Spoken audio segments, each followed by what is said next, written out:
Good morning. Happy Wednesday, Dolphins. Welcome to the PFN Miami Dolphins podcast. I'm your co-host, All Freaky, here once again with my co-host, Adam Beasley.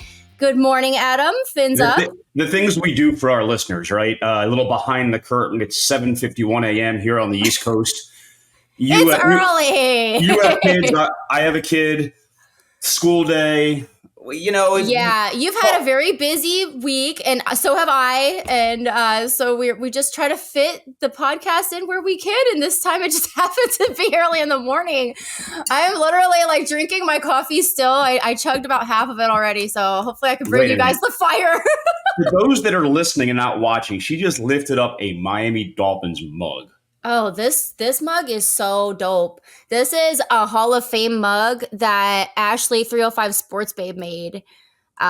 She made that? Yeah, she had this made for the she did an event last year in Canton, like a little get together before the enshrinement, and this was one of the gifts she gave us, and I love it. Shout out to Ash. This is like my favorite mug. Yeah, it's awesome. It's really well done, and hopefully someday we can add Richmond Webb to this cup. Wow. I'm on the Get Richmond Webb to the Hall of Fame committee, and we're going hard this year. Maybe we should get Richmond on the pod this summer and see. I would love that. Yeah, he would totally do it for us too. Okay, all right. Well, we'll put that on the agenda because beginning next week we're gonna have a lot of time to kill.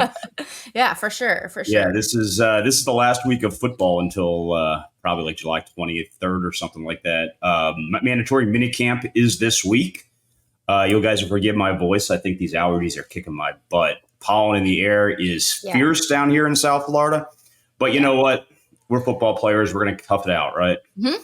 For sure. I know you've been busy. There's been a lot of different media availability for you guys featuring some of our favorite guys. You guys got to talk to Waddle, Tua, Tyreek, McDaniel this week.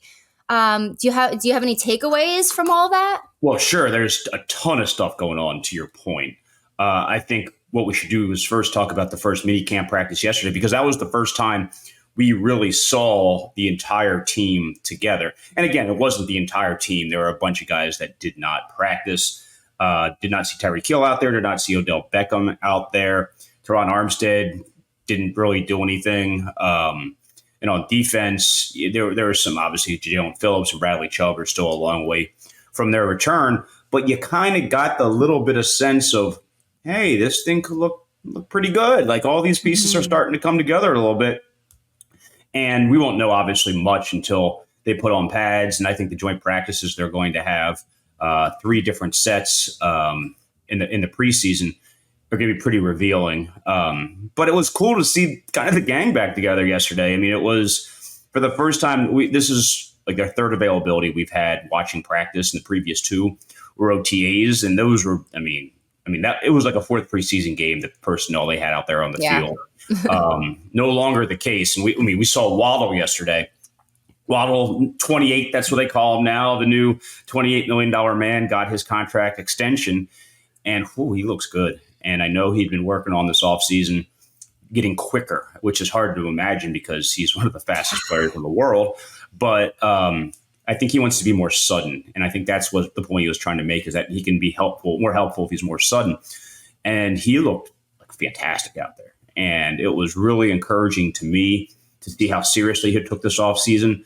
Tyreek talked a little bit about how when he got there, Jalen was still pretty raw. I mean, yeah, he was a top 5 pick. What was he, number 6 pick? Mm-hmm. And had over 100 catches as a rookie.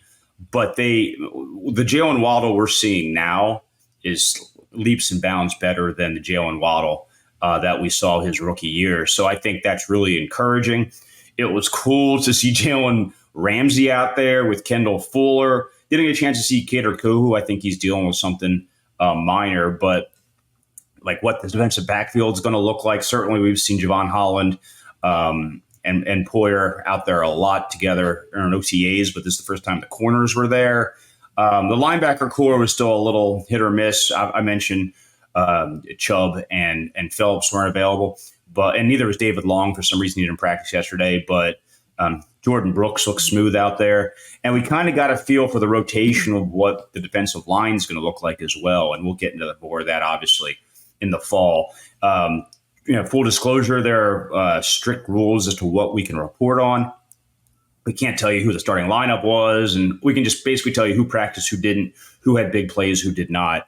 Oh, wow. I didn't realize there was limitations to this sort of thing. Yeah. So, it's, and I was so preoccupied yesterday with Tua anyway. We'll get into that in a second. I was so preoccupied with Tua anyway that I didn't do as good of a job as I hopefully will going forward and getting into the minutiae of what I saw. But it was just cool to see this collection of talent together for the first time on the field. And, there's a reason the hopes are high for this franchise. They got a lot of good players. So that's good to know. Like, it looks like things are gelling out there, and that's exciting. But yeah, as you say, we're about to go into this period of like nothing. And so I'm glad we got to see some positivity before we move on to that darkness. Yeah. And we'll see. I mean, guys that have had major injuries should be a lot farther along in a month and a half. I guess there's almost 2 months now to start our training camp. So we'll have more information as to like really projecting who's available week 1. It's still too early to do that. One funny moment, though, we all in the media noticed Jalen Phillips kind of limping when we saw him on the sidelines. I don't know, last week, 2 weeks ago. That had caused some panic. Yeah, and he looked better yesterday, and he is aware of the criticism, and he called out Omar Kelly, my friend, for being. He wasn't the only one. We all noticed it, but he's like, "Yeah, how am I looking now, Omar?" And he was looking fine. So, I do think they're going to take it very carefully, and we've talked about this at length with Phillips and Chubb. I think it's a very, very long shot that they start the training camp on the active roster. They both seem destined to be on PUP. But look, we've got 3 months until the start of the regular season. That's a very long time, even coming off those major injuries. So we'll continue to see how they progress, and I'll keep you updated. Awesome. So you guys had a chance to talk to Waddle about his new contract, and from what I understand, he seems pretty excited. I mean, obviously he should be. Yeah, he should be. And to your point earlier, too, it's important to note like how much progress we have seen with him. And a lot of that is in part to him being able to learn from Tyreek Hill. I mean, the best in the business. Yes, he's being able to develop under Tyreek. And so, he lent a little bit to that as well. So what did you think of your talks with Jalen? Yeah, a couple of things. You mentioned Tyreek. I think it's we should point out that, yes, he wants to get paid, obviously, and we'll get into that in a minute. And he has an ego, all number one receivers do. Yeah. But he also is a team dude. Like, he celebrates the successes of his teammates, and he tries to help develop them into having even greater success. And I think he really did take Waddle under his wing. Waddle, there's a clear fondness between the two of them, which is cool to see. And so, yeah, I think, shout out to Tyreek for really doing what he can to make Waddle a better player. I mean, Jalen doesn't say a lot. He is kind of that entire core. He is the most low key, really cool dude, but doesn't say a ton. But yeah, I mean, obviously he's thrilled, and he knows that the clock is ticking on Tyreek Hill in Miami. It might be 1 year, it might be 2 years, maybe 3 years. We don't know how much longer Hill will be here in Miami, and we'll get into that in a second. He knows at some point, Jalen knows at some point he's going to need to be the wide receiver 1 again.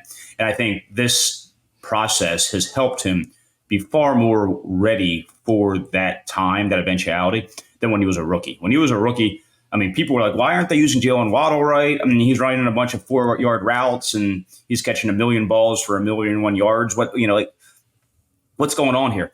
And I think you're going to see a more complete, dynamic, explosive Jalen Waddle in 2024, and he should continue to develop. I mean, I don't think we talked since his contract, right? I think our last podcast. No, we haven't. Yeah. So if you get to the nitty gritty of it, the first 2 years money is basically the same, and then when it balloons is in year 3, 4, and 5. And yeah, it's $84 million is a 3-year extension of new money, which sounds like a ton, like $28 million a year. I mean, there are quarterbacks that don't make that much, but if you, like I do, believe that the league is going to continue to grow, the salary cap is going to continue to expand. It's going to probably look like a really good deal, particularly because we just saw Justin Jefferson get $35 million a year, right? So in 3 years' time, 2 years' time, $28 million isn't going to be an astronomical percentage of your cap. It might be 7-8% of your cap. I don't know what the exact numbers will come out as, which is incredibly reasonable for a WR1, particularly a guy that, like, if Tyreek wasn't there, he'd be a no doubt top 10 wide receiver in the league, and he probably still is anyway. So, good value. He's going to continue to develop. He's in the perfect situation with the perfect coach. They're building this offense the right way. And the perfect quarterback, too. I mean, it's obvious that Tua and Waddle have a really good connection, given their history and developing together in this game.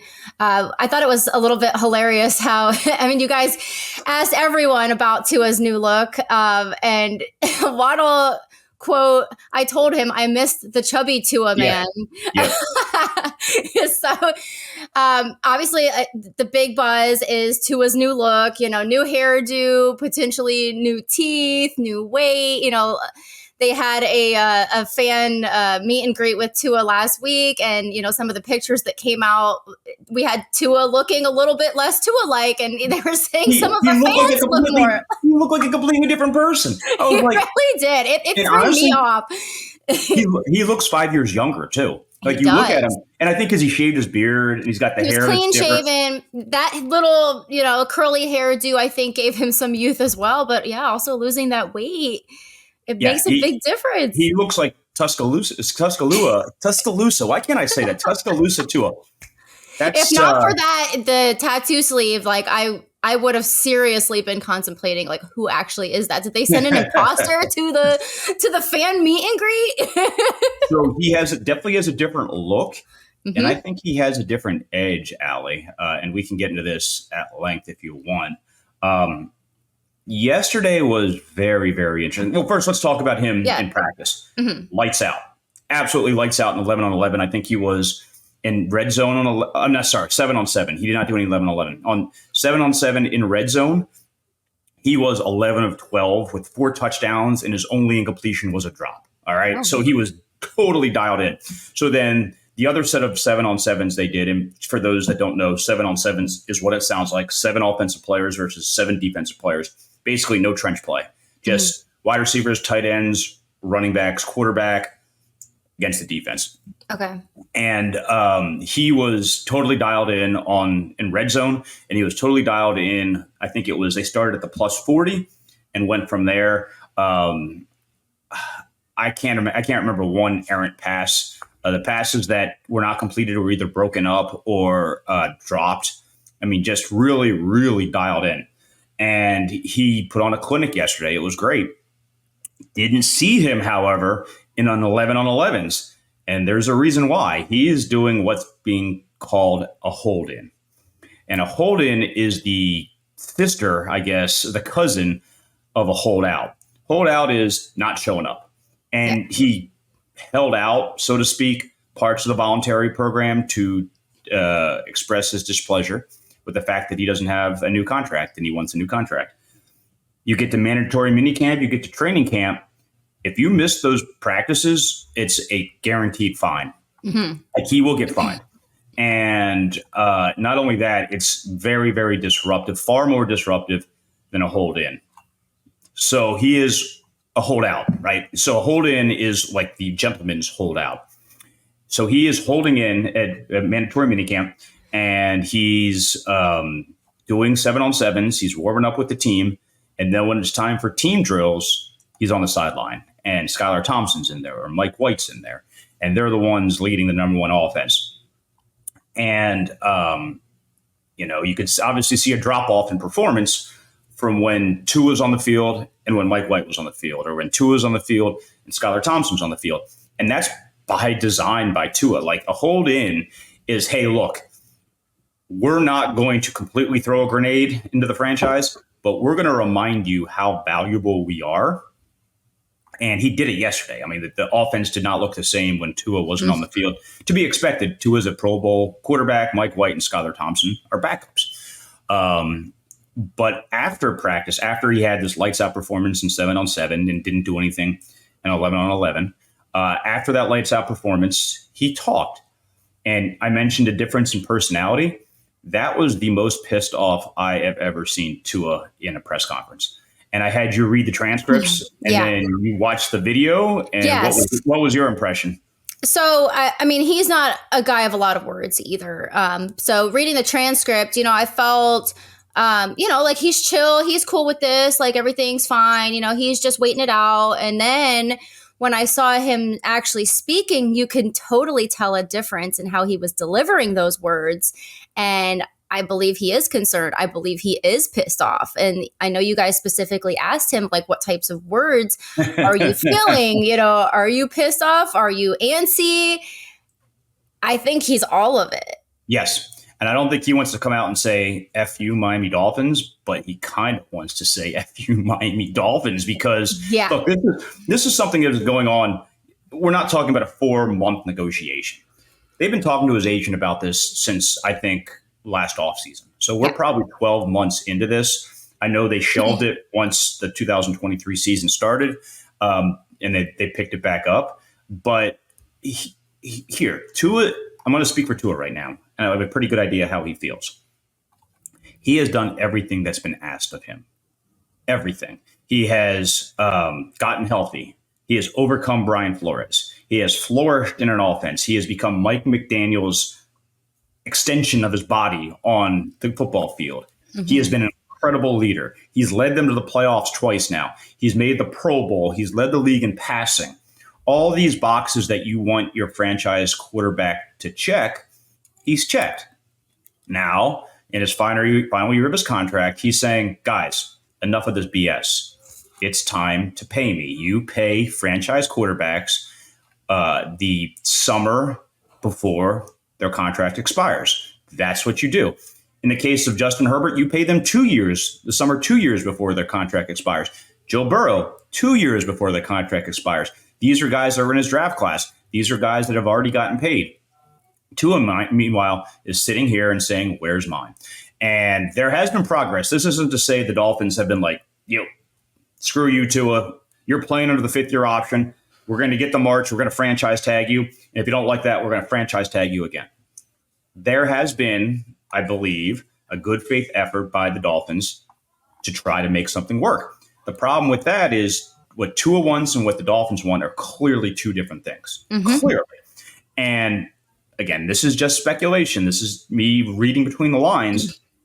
My guess is the Dolphins want to offer him a contract that the AAV might be in line with. The AAV is what your annual salary is, like your average salary, average annual value, I believe. $53 million is what Jared Goff just got. And I think that's a pretty good benchmark for Tua because you look at their numbers, you look at their game, it's similar. And that's not a slight against Tua. Jared Goff has become a very good quarterback in Detroit, right? Will Tua ever be Patrick Mahomes, Joe Burrow, that upper echelon, Lamar Jackson? It would take another big leap for him to do that. But without question, he's established himself as one of the top 10 players at his position in the entire planet. And he's like, well, look, Jared Goff got this.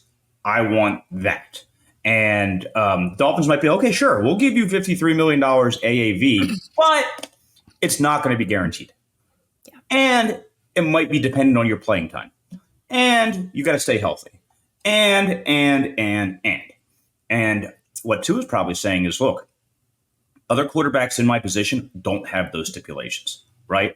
They don't have and as caveats to get his money. He probably wants $150 million fully guaranteed, like a lot of his contemporaries are getting, 150 plus maybe. And I don't know. As he says, the market is the market. So market drives up what you get. Right. The salary cap has absolutely exploded. He's going to want to get paid like he should. And I know $53 million sounds like an incredible sum of money for a guy that has had injury history, for a guy that has yet to win a playoff game, all these caveats for a guy that sometimes has trouble playing in cold weather, all these things that we've talked about. But as a percentage of their cap, it's really not that much compared to what, say, the Herbert deal, the Burrow deal, the Lamar deal. And so I think he is willing to play ball with the Dolphins, but they have to show him a level of respect and faith and trust that he can play in those games and deliver in those games that they might not be offering. So to me, Allie, I'm sorry I'm long-winded, but there's a lot to say. Yeah, please. To me, I think there's real trouble in paradise. I think that he is not pleased. And let me call up the exact quote that he said, but he was asked about, is it hard to compartmentalize, right? Like, a lot of these, like Tyreek yesterday said, when it's time for pay, it's time for pay. When it's time for play, it's time for play. When I go home, I want to cook. I don't want to think about that crap. Tua, I think, is more of a sensitive dude, right? And I think he internalizes stuff probably more than Tyreek does, and so I think he has more trouble compartmentalizing it. And so here was the quote. He said, "It's 100% hard to do that, to compartmentalize business and football." And he said, "For people that," quote, here's the quote, "for people that talk about, quote, business is different than personal, sure, like I can agree to some extent, but who you are as a person, for what you do, business and personal, is who you are with how you do everything." That's how I see it. That's just how I look at it. If not, like, if you can be two different people at once, hey, by all means, you can do that. But to me, that's just now not how I am. To me, that suggests that he feels the Dolphins. Well, for me, 100%, he's thinking about this all the time, right? This is something that's weighing on his mind. And it also suggests to me that he doesn't 100% think the Dolphins are acting in good faith, and that maybe they're saying one thing and they're acting in a different way. Again, you've got to just read between the lines here. I don't know all the details, but I'm a little concerned that, like, I don't know if a holdout's completely out of the question. We talk about hold-ins. Like, if this gets to training camp and he doesn't get what he wants, and he feels like he really has to make his point, does he show up for the first day of training camp? Does he incur $150,000, $200,000 of fines over the first 3-4 weeks of whatever it is of practice to prove to the Dolphins that he is incredibly serious about getting his money? That's absolutely concerning. I mean, I know we've wavered a little bit, whether we thought, during OTAs that this was a factor and, was just a matter of he had other things that were, pre-arranged that he had to attend to. So now we kind of have more clarity on that. And so that is frustrating as a fan, and I don't blame Tua, because I am the same way also. Like, I internalize everything, and especially, like, that he is hearing the outside noise. He's hearing the criticisms consistently. He's wondering his own worth too, but he knows what the market is. So I'm kind of with him on that, like, same thing with, like, the housing market, the prices of the houses go up. They go up for everyone. So I really hope we see that this is resolved sooner than training camp, because I would hate to have him holding out during training camp, because at the end of the day, if we don't have Tua, we don't have excuse me, but we don't. And so, this is very frustrating to me, but it was pretty evident seeing him speak on this that he is very frustrated. Yeah. So, I mean, I'm a lot older than you. I was born in the 1970s. I, might have a baby face, but I'm 45 years old. I was going to say, no way. Yeah, I'm an old man. So I was a big Dallas Cowboys fan when I grew up, like, massive. And it was the Troy Aikman, Emmitt Smith, Michael Irvin, Jimmy Johnson Cowboys. I mean, it was the glamour team of the league. And it's the reason they're still seen as America's team, even though they haven't won anything since then. Yeah. I remember when Emmitt Smith was going through this. And I remember when Emmitt Smith held out the first 2 weeks of the season, and the Cowboys got their brains beat in because they missed Emmitt Smith so much. I'm not comparing the 2024 Dolphins to the 93 Dallas Cowboys, but I think you absolutely, as a team, do not want to be in a position where an essential, and I think in Tua's case, the essential player on the roster is not only unhappy with management, but is willing to withhold his services to express how unhappy he is. Yeah. And I don't know, Allie, I don't know where this ends. I think the Dolphins should absolutely take seriously how angry Tua is, because, again, this isn't a guy that talks bleep, right? He doesn't. He is a guy that he is very careful with his words. And when he gets angry, the only other time I've seen him like this is when Ryan Clark called him fat. Remember? Yeah. And they were joking about was that he yesterday. wrong? But I don't think Tua still finds that funny. He definitely didn't find it funny at the time. And I Yep. don't think he sees any humor at all in the situation of what's going on with this contract. Again, he has a terrible poker face. It's not like yesterday was an act. Yesterday was 100% authentic, 100% genuine. And At some point, the real emotions come through. yeah. Especially when you have people repeatedly asking you about the same question. There's no way that doesn't get frustrating. Totally. And I don't think he's frustrated so much with us asking him as he is frustrated with the fact that he has to answer. Yeah. It's raw emotion. Yeah. You were breaking up. Say that again. It's his raw emotion. He's internally frustrated. The question comes out. He has to answer it. At some point, you're just going to be real about it. And he can say whatever in words and try to be hush about things. But at the end of the day, you can read it in his face. You can read it in the tone of his voice. And yeah, it's unfortunate. Go ahead. No, go ahead. I was going to say, on a scale of 1 to 10, how confident are you that a deal gets done between now and the start of training camp? Probably like a 8 out of 10, but I don't know. You think there's that good of a chance? Yeah. He was asked that, and his answer was, I think it's going to get, I'm confident it's going to get done. Well, there's a lot of gray area. He didn't say I'm confident it's going to get done by the start of training camp. And there's a lot of gray area. And again, we haven't gotten to the stage yet where his agent is coming out and trashing the Dolphins. Or we haven't gotten to the stage. Could you imagine if he demanded a trade? Like, these are the break glass in case of emergency type deals. And he has said time and time again, I want to be a Miami Dolphin. I want to raise my children in Miami. This is the place where I want to make my home long term. He's not a guy that would make that heel turn easily. It's not like Xavier Howard. And Xavier Howard, when he demanded a trade, the Dolphins were wrong to cave on that, to be honest, because he was a diminished player at the time. And he's continued to be a diminished player. Tua is an ascending player, right? Mm-hmm. Again, I don't think it's going to get to that point, but I think Dolphins fans should at least consider the possibility that if Tua doesn't get the contract he believes he deserves, that there are going to be developments that we haven't yet considered. And I don't know where this ends. I think, to your point, I think the most likely outcome is they work this out and they meet in the middle somehow where Tua saves face, the organization saves face. Tua has life-changing money. The organization isn't put in a position where they're hurt financially. I mean, that's what did Tyreek say yesterday? Being greedy ain't helped the team, or whatever. Something to that extent. I believe that was his quote. Mm-hmm. Tua has to have a realization that he's not Patrick Mahomes, and I think he does. But he also isn't like, But I'm sure he's thinking, well, I could be Jared Goff. I could get my team to a playoff win this year. Yeah, and he's damn well not like Jimmy Garoppolo, right? No.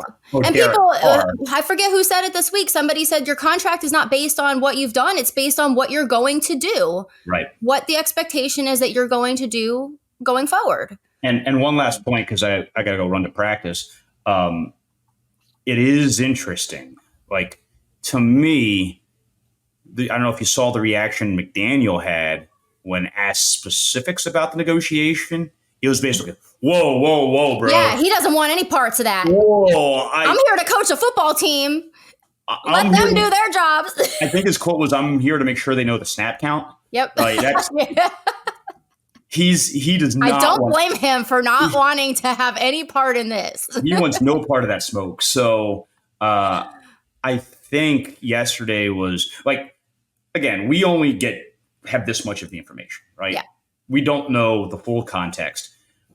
But before yesterday, I thought things were progressing and maybe slower than Tua would have liked, but I didn't think that there was a potential crisis brewing. Yeah. After yesterday, I think that there is a potential crisis brewing, and the next 6 weeks are going to be very telling and very determinative of how the beginning of the season goes. And I think it's in the everyone's best interest, everybody, to kind of put their egos aside, take a deep breath, get this done. Because if not, to your point, you're not winning the Super Bowl with Mike White. And Mike's a great guy. You're not winning the Super Bowl with Skylar Thompson. Skylar's a fantastic guy. Love those dudes. They're not winning you the Super Bowl. The only chance you have is if Tua is healthy, he is productive, and if he's happy. Two of those three things could be determined by whether or not he gets his contract. Well, I'm going to end this doom and gloom, and I'm going to say it's going to happen. It's going to happen soon. Okay? And let's just hope that it does. Well, there it is. You've heard it here first, friends. Tua and the Miami Dolphins will agree to a contract, and this will all be over soon. Yes. Stay positive, Dolphin fans. Keep smiling. Or we'll be having a lot of bleak training camp podcasts. No, I don't want. That's not my style. No. You are we're going to be talking about something else then. Let's keep you positive, all right? Yeah. All right. I got to run to practice. Have fun in practice. Get us some good info for next week and absolutely. Stay cool out there. Everybody to subscribe, listen, click, like, whatever you can do. Follow us on Facebook. Pro Football Network has a very, very large following on Facebook. Follow us there. Yes. And the next time we will speak, I will have an update on all things Miami Dolphins. Awesome. Thank you. Fins up, guys. See you next week.